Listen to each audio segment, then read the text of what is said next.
కర్ణాటకలోని బీడర్కు చెందిన దత్తు అగర్వాల్ చిన్న వయస్సులోనే తన చూపును కోల్పోయాడు. కేవలం 3 సంవత్సరాల వయసులోనే ప్రపంచాన్ని చూడలేని స్థితి వచ్చినా ఆయన మనసులోని వెలుగు మాత్రం ఎప్పుడూ మసకబడలేదు. తన తల్లిదండ్రులే ఒకరోజు తనను భారం అని అన్నప్పుడు ఆ మాట ఆయన హృదయాన్ని తాకింది. కాని ఆయన నిరాశ చెందకుండా అదే బాధను ఒక శక్తిగా మార్చుకున్నాడు.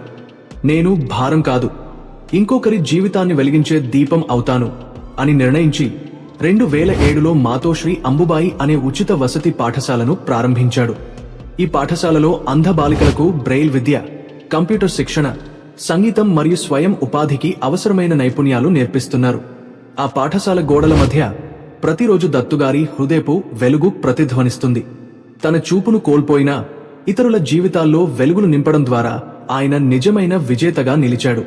కంటికి చీకటి ఉన్నా హృదయానికి వెలుగు ఉంటే మనమే ఈ ప్రపంచానికి దీపం అవ్వగలమని ఆయన జీవితం మనకు చెబుతుంది.